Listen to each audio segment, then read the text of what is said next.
primitivo ao moderno, o homem evoluiu numa espiral. Voltava sempre ao mesmo ponto, porém num patamar mais alto. Na sua primeira volta ficou ereto. Depois, sapiens, aos poucos foi descobrindo regularidade. Nasceram assim as suas religiões, as artes, a ciência, a matemática. Mas aos poucos ele percebeu que, apesar do mundo ter ficado menos imprevisível, a ordem não era suficiente para explicar tudo. Ora, é uma bem comportada equação matemática que se caotiza. Ora, é um fenômeno físico, químico, biológico, costumeiramente tratado como caótico, que emerge dele uma certa ordem. O homem teve que reaprender a sua leitura. E assim surgiram, simultaneamente, a matemática moderna e a moderna arte.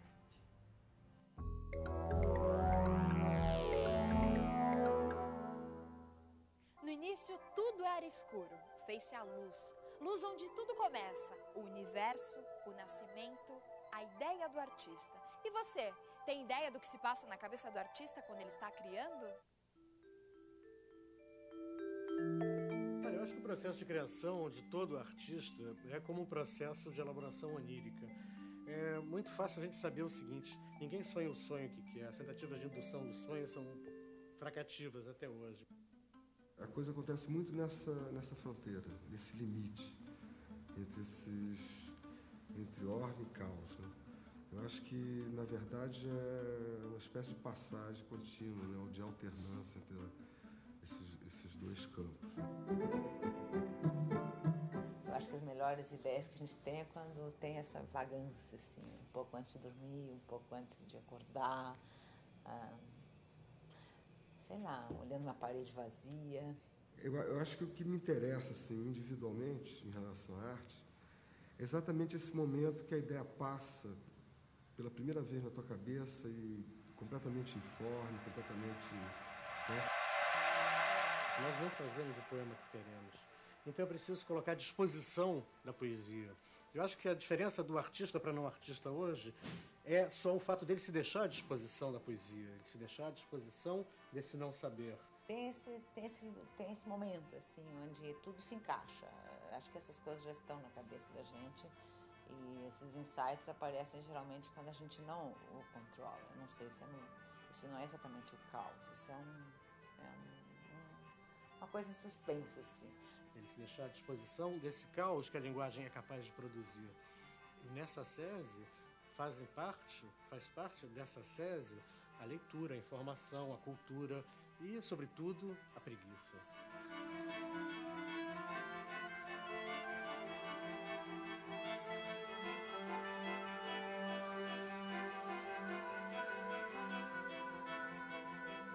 A descoberta do caos na ciência deve-se ao matemático Henri Poincaré. Em 1887, o rei Oscar II da Suécia propôs um prêmio a quem respondesse à pergunta: seria o sistema solar estável? Poincaré, usando ferramentas modernas, ganhou o prêmio ao demonstrar que sim, o sistema solar é estável. Porém, depois de publicado o trabalho, Poincaré notou um erro em seus cálculos. Da maneira como estava, o sistema não seria mais estável. Aquele erro provocava uma pequena modificação na posição dos planetas, que levaria a um outro resultado, caótico. Foi mais ou menos assim que Poincaré descobriu o caos. Uma equação bem simples, como x² menos 1, possui um comportamento regular. Para entender isso, pense em um número entre 0 e 1 e acrescente a equação. Pegue o resultado e coloque novamente na mesma equação, e assim por diante. Esse gráfico demonstra um comportamento regular, periódico. Já outra equação, igualmente simples como 2x² menos 1, pode revelar um comportamento diferente. Observamos algo que parece aleatório.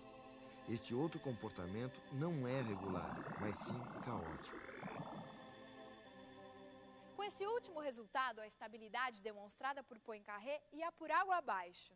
As leis da física, na maioria dos casos, prevêem como que os sistemas devem evoluir. Então, a gente tem uma regra clara que diria como que o sistema evolui no tempo. Se ele está assim hoje, como que ele vai estar no minuto seguinte, na hora seguinte, no dia de amanhã.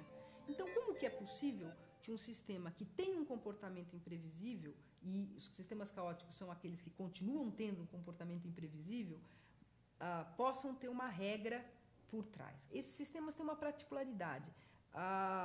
Se você coloca o sistema numa condição praticamente idêntica, mas não exatamente idêntica do que estava ontem, essa minúscula diferença, praticamente imperceptível a medidas e observações comuns, tem uma influência catastrófica, decisiva no resultado do sistema, no comportamento do sistema. Então, o que acontece? Você tem uma evolução no tempo imprevisível, não porque ele não tem uma regra para evoluir, mas porque você não consegue precisar completamente como que ele está começando a se movimentar.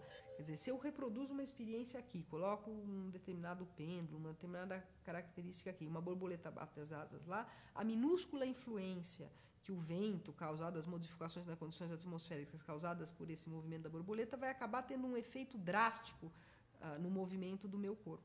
Então, como eu não consigo nunca prever todas essas coisas ou incorporar tudo isso no sistema, eu, na verdade, perco a minha capacidade de prever o comportamento do sistema no futuro.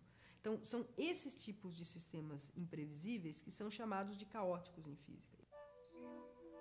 Qualquer dona de casa, ou mesmo um doceiro, conhece muito bem o que é o caos, mesmo sem saber. Para se fazer brigadeiro, por exemplo, é necessário derreter a manteiga sem queimar, misturar com leite condensado, acrescentar o chocolate, mexer sempre até achar o ponto. Assim não ficam sobras na panela, o doce não queima, você consegue enrolar e tudo fica mais gostoso. O caos encontra-se então no momento em que o doce está para grudar na panela, ou quando funde-se, ou ainda quando desanda. Somente um bom doceiro sabe repetir o procedimento para se fazer o doce, mas nem isso garante que ele seja sempre bom. Uma mínima alteração pode dar um resultado bem diferente. Cozinhar também é uma arte e um bom exemplo de caos. Um bom exemplo de artista que reuniu perfeitamente no seu trabalho o caos e a ordem é Hélio Oiticica. Metódico, extremamente organizado, criou no ambiente de ordem do seu ateliê obras que romperam definitivamente com a maneira de fazer arte do seu tempo, os anos 60. Buscou inspiração nas escolas de samba e instaurou a ideia de caos na arte brasileira ao abandonar o quadro e partir para a criação de obras pouco convencionais, onde o espectador era a própria obra de arte. Hélio Oiticica começou pintando quadros como estes, geométricos, geralmente com apenas duas cores. Suas inquietações o levaram à procura do que ele chamou de grande labirinto, ideia poética que serviu como ponto de partida para o abandono do quadro. Oiticica saltou para o espaço e o tempo ao criar tendas, estandartes, bandeiras e capas, obras de arte que só existem a partir do seu uso pelo público, como os parangolés. Foi exatamente nesse lugar, o Pátio do MAM, Museu de Arte Moderna aqui no Rio de Janeiro, que na década de 60, Hélio Oiticica chocou o mundo das artes com a apresentação dos seus parangolés. Imaginem vocês que, além de criar obras que precisavam ser literalmente vestidas pelo espectador, ele ainda trouxe um acompanhamento pouco usual para uma exposição de arte. Uma bateria da Estação Primeira de Mangueira, escola de samba aqui do Rio de Janeiro. E para que as obras se realizassem por inteiro, o espectador deveria vesti-la e ainda dançar ao som da música. Com isso, Hélio Oiticica trouxe o caos para dentro dos museus.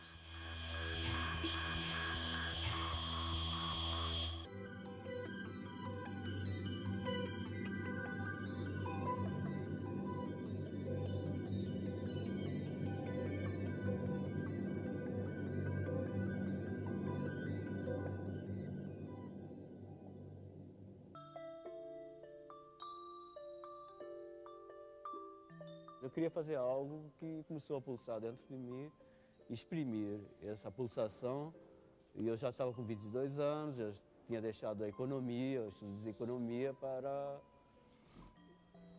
me lançar na arte. Bom, então a minha visão da arte era outra. E eu fiz o que eu achei que deveria fazer. E a partir do meu lado particular, digamos, de dinheiro, de poder aquisitivo para comprar materiais e da realidade nossa, terceiro mundo, Brasil, América Latina, eu agarrei-me a essa possibilidade de qualquer coisa eu poder trabalhar, exprimir. Nesse ponto, o que acontece é que isso, para o mundo mais formal, passou a ser um caos.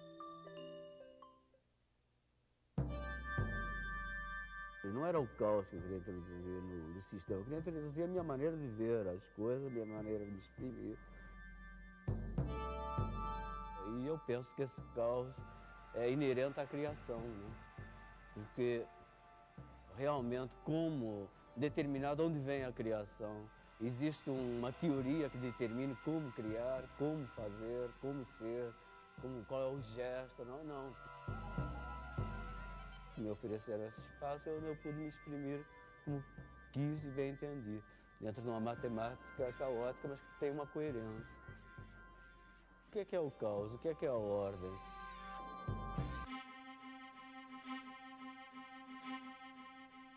Olhando para estes quadros, podemos ter a impressão de estar diante de uma representação caótica. São obras abstratas de Antônio Bandeira. Nessas composições, a intuição, na maioria dos casos, prevalece sobre a razão. A maneira de pintar esses quadros expressa um ímpeto informal.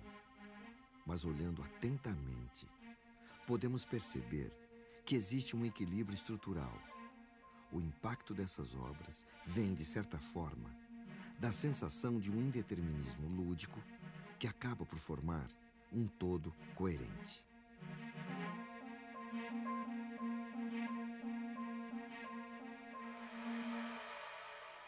Esse movimento artístico ficou conhecido como abstracionismo. Era uma das novas formas de expressão do modernismo e tinha duas principais ramificações: o abstracionismo geométrico, diretamente ligado à razão matemática, e o abstracionismo informal, em que o artista parte de sua expressão sensível e intuitiva.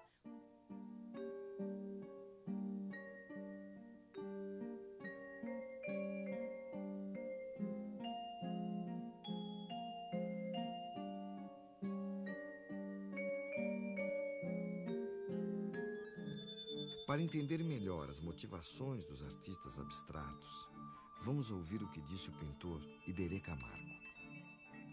Eu, no fundo, tinha um desejo. Tanto é que cancelava, raspava, até conseguir aquela forma que era a minha expressão, que eu aceitava. Isto é, aquele modelo que eu tinha dentro. É um modelo que a pessoa não sabe, não pode explicar, não pode chegar a dizer, vou ver se é esse. Não se pode fazer isso.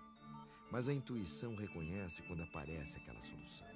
Embora não pudesse ver de antemão, eu fazia isso com a fidelidade e com a obsessão de um pintor naturalista que quer fazer um retrato.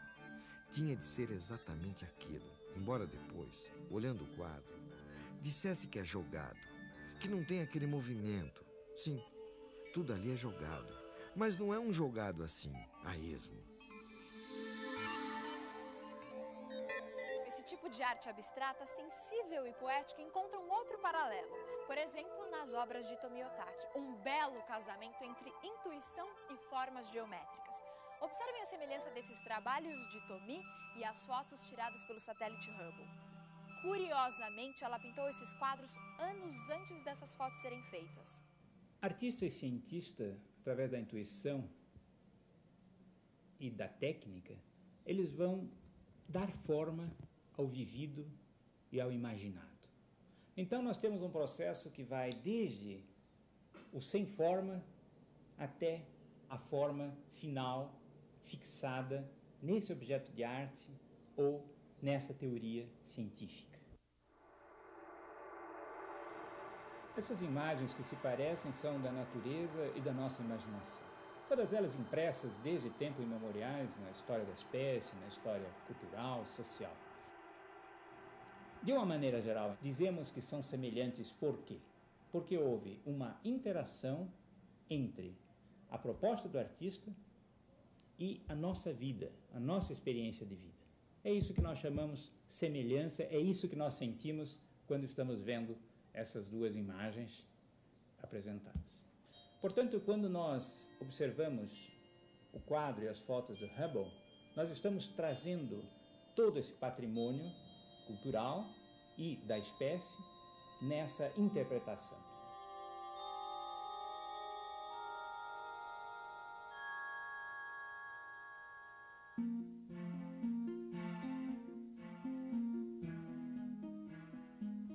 O trabalho do retratista é arte.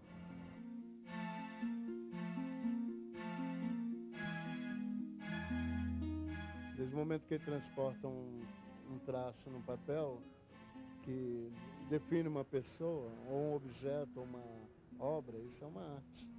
Se eu te desse um trabalho do Antônio Bandeira, você poderia, uma reprodução dele, você faria pra gente? Eu poderia tentar, né? É complicado porque eu vou passar o que eu sinto, não o que está na tela realmente, né? Mas posso tentar. O problema do abstracionismo é que ele transmite através da cor, da luz, das sombras. Cada pessoa que vê, ela percebe uma coisa diferente, né?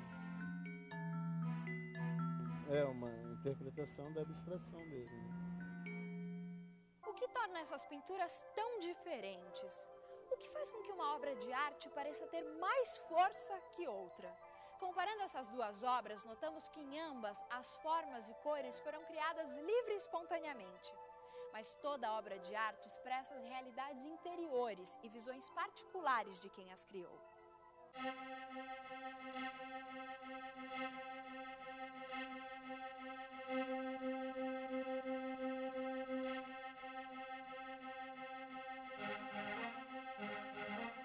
É mais fácil entender uma fotografia ou então a pintura de um rosto, né, do que num contexto, né, geral, misturado nas entrelinhas, né? O público ainda aceita mais a arte figurativa, por quê? Porque ela facilita a associação, né? Ou seja, você olha para a figura de uma pessoa, você sabe que é uma pessoa. Porém, se você olha para uma imagem abstrata, ou lírica, ou geométrica, não importa, ela requer de você um outro patamar ou melhor, uma outra relação com a obra. A arte mais fácil da gente entender ou identificar com os sentimentos que a gente está mais acostumado seria a figurativa, porque é o que você, com as coisas que você lida todo dia, com objetos, com que você usa na tua casa, ou que você talvez vá comprar. Geralmente o abstrato acaba não agradando tanto, é mais difícil, exige um nível de percepção assim, mais sensível da pessoa, uma sensibilidade um pouco maior. Às vezes a pessoa olha e acha que é só um monte de pintura embaçada, né? A preferência do gosto pelas obras figurativas e realistas é bastante natural. Todo mundo gosta de ver em quadros aquilo que é agradável ver na natureza. Além disso, artistas como Michelangelo contribuíram para formar o gosto dos admiradores das artes nesse sentido. Em uma de suas principais obras, o teto da Capela Sistina, no Vaticano, o artista italiano retratou no século XVI a história do Gênesis bíblico. Neste painel, vemos Adão recebendo vida física e espiritual de um Deus rodeado por anjos. Notem os corpos de Deus e Adão, retratados como homens fortes e vigorosos. É o resultado de um profundo conhecimento de Michelangelo da anatomia humana e da admiração pelas artes gregas. Tamanho foi o impacto das obras de Michelangelo que durante quase 3 séculos, artistas de toda a Europa pintaram à maneira de Michelangelo, movimento artístico que ficou conhecido como maneirismo. Foi nessa mesma época que viveu o físico e astrônomo Galileu Galilei. Galileu Galilei propôs que o caminho para o verdadeiro conhecimento científico passava pela observação dos fenômenos, pelas posteriores experimentações e pelas comprovações matemáticas. Era o nascimento do moderno método científico. Suponhamos, por um momento, que não exista a gravidade. Assim, qualquer projétil seguiria uma trajetória em linha reta. Mas a gravidade, de fato, modela o movimento de um projétil. A maneira como isto ocorre é mostrada na Lei da Queda dos Corpos, de Galileu. O que realmente acontece é que a bala de canhão cai continuamente, seguindo uma regra onde, a intervalos de tempo sucessivos, correspondem o quadrado de números inteiros. foi com Galileu que a matemática passou a ser reconhecida como a linguagem da ciência. A partir daí, o mundo passa a ser concebido como um relógio, uma máquina em perfeito funcionamento, como o universo concebido por Isaac Newton, onde os corpos se encontram no mais perfeito equilíbrio proporcionado pela força da gravidade. Estudando os trabalhos de Galileu, por exemplo, Newton demonstrou como a Lua orbita ao redor da Terra. Imaginando uma bala de canhão sendo atirada do alto de uma enorme montanha. Existe uma velocidade para a bala de canhão a partir da qual, quando arremessada, jamais atingiria o chão. Em outras palavras, a bala estaria em órbita, como a Lua. Deslumbrados pela possibilidade de explicar todos os fenômenos naturais através das equações e de leis imutáveis, entusiastas chegam a ver na nova ciência um novo Fiat Lux. William Blake, poeta e pintor, critica essa postura dos novos cientistas ao retratar Newton como um titã que busca a verdade das coisas na matemática, mas que é incapaz de olhar o mundo ao seu redor, que se mostra frio e nada luminoso como este céu. Mas descobertas da física do início do século XX mostraram que as ferramentas usadas por Newton e Galileu não eram suficientes e lançaram uma nova luz ao mundo do pensamento. Veja só o que disse o físico alemão Werner Heisenberg em 1958. Os cientistas estavam diante de um novo quadro, onde as respostas encontradas não se encaixavam às perguntas habituais. Ao invés de buscar novas respostas, era preciso encontrar novas perguntas. Os físicos aprenderam a fazer as perguntas corretas. E fazer a pergunta certa é, frequentemente, mais do que a metade do caminho que conduz à solução do problema. O universo do átomo, por exemplo, ao contrário do sistema solar, não funciona como um relógio. É um mundo em constantes mudanças e repleto de incertezas. Por exemplo, numa explosão de uma bomba atômica, existem átomos que se desintegram como o átomo de urânio. Existem regras definidas para o que vem depois da desintegração. Mas ninguém é capaz de prever quando e qual átomo se desintegrará primeiro, iniciando uma reação em cadeia. É nesse exato instante que surge o caos. Albert Einstein, apesar de ser o criador da teoria da relatividade, que possibilitou o nascimento da nova física do século XX, ainda acreditava, à maneira de Newton, em um mundo ordenado. Einstein evitou comentar as novas teorias que surgiram em sua época e lançou inconformado a célebre frase: Deus não joga dados. Da mesma maneira que o abstracionismo representou um rompimento com os padrões existentes na arte, na matemática, as novas teorias lançaram uma nova forma de ver o mundo. Uma das mais importantes teorias matemáticas que tratam desse novo mundo é a teoria do caos. O interesse permanente pelas formas geométricas e pelos problemas espaciais que o mundo das artes revelou no século XX é o ponto culminante de uma aproximação entre arte e matemática que se aprofundou desde a época do Renascimento. Para o físico e crítico de arte, Mário Schember, há um paralelismo notável entre o surto das tendências abstracionistas na arte do início do século passado e a reformulação abstrata da matemática contemporânea. O emprego de estruturas probabilísticas e efeitos do acaso são, desde então, características fundamentais da arte e ciência. Dificilmente hoje, um matemático, cientista ou mesmo artista abre mão de uma análise sobre o caos. Muitas vezes ele vem com a sua equação matemática complicada, outras é no belo e leve bater de asas de uma borboleta. São aspectos da natureza que o cientista e o artista não podem abrir mão. Tiveram que desenvolver novos instrumentos e reaprenderam a ler o caos, a ordem, o caos.